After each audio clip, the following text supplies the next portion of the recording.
গৰিমা। অশ্ৰুসিক্ত নয়নেৰে মৰমৰ গল্ডিৰ আশীষ লৈছে গৰিমাই। জুবিনৰ আধৰুৱা কামবোৰ সম্পূৰ্ণ কৰিবলৈ আগবাঢ়িছে গৰিমা। আহিবলগীয়া অসমীয়া ছবি বাৰুদ 2ৰ দৃশ্যগ্ৰহণৰ বাবে যোৰহাটলৈ যোৱাৰ পথত প্ৰাণৰ জুবিন গাৰ্গৰ আশীৰ্বাদ ললে পত্নী গৰিমা শইকীয়া গাৰ্গে। ছবিখনত জুবিনে সংগীত দিয়াৰ কথা আছিল, কিন্তু এতিয়া জুবিন অবিহনে চিনেমাখনৰ কাম আৰম্ভ কৰাৰ পূৰ্বে জুবিনৰ আশীষ লৈছে এইদৰে গৰিমাই।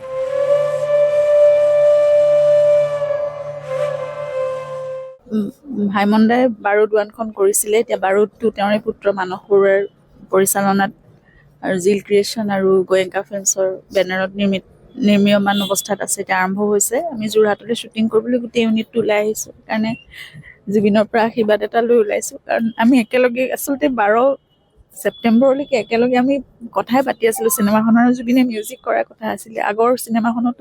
আগৰ বাৰুদখনতো জুবিনৰে মিউজিক আছিলে। পুজু আহা গানটো প্লেন কৰিছিলে 12 তাৰিখে।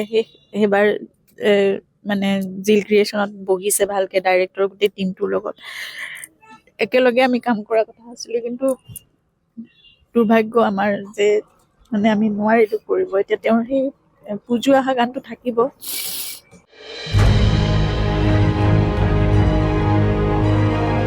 স্বামীৰ সমাধিৰ কাষত বহি যেন মনৰ কথাখিনি কৈছে গৰিমাই।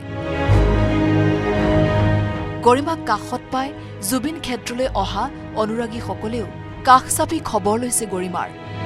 কেনে আছে গৰিমা? গুণগুণাইছে জুবিনৰ গীত।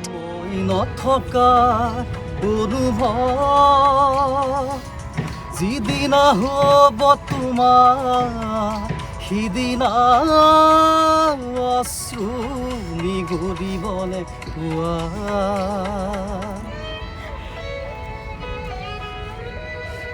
মই নথকা অনুভৱ।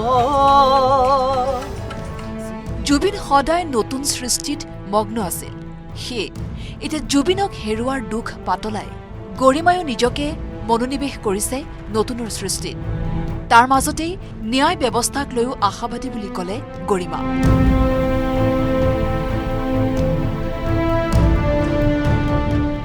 ন্যায় ব্যৱস্থাটোৰ কাৰণে আমি সকলোৱে লাগি আছোঁ, সকলোৱে প্ৰাৰ্থনা কৰি আছোঁ। কালি এটা ভাল সিদ্ধান্ত গৈছে, পৰহিও ভালেই গৈছে। গতিকে সকলোবোৰ পজিটিভ হৈ আহক এনেদৰে, আৰু মানে সত্য আৰু শুদ্ধটো প্ৰতিষ্ঠা হওক, ন্যায় প্ৰতিষ্ঠা হওক, জুবিনে ন্যায় পাওক। ইমান পবিত্ৰ এক আত্মাই যদি ন্যায় নাপায়, ইমান অন্যায় হ'ল তেওঁৰ লগত। গতিকে এতিয়া যদি ন্যায় নাপায় তেতিয়াহ'লে আৰু ন্যায় শব্দটো মানে আমাৰ মানে মনত একেবাৰে নাথাকিবই আৰু পৃথিৱীত সেইটো আমাৰ কাৰণে একেবাৰে নোহোৱা হৈ যাব। গতিকে সেইখিনি জুবিনে ন্যায় লাভ কৰক আৰু অমৰ হৈ থাকক সকলোৰে প্ৰাণত।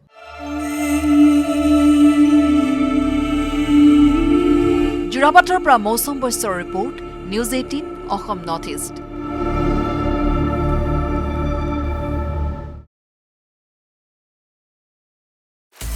আপুনি বিচৰা বাতৰি পাব কেৱল নিউজ 18 এপত। নিউজ 18 এপ ডাউনলোড কৰিবলৈ স্কেন কৰক এই QR কোড। গুগল প্লে ষ্টৰতো পাব এই নিউজ 18 এপ।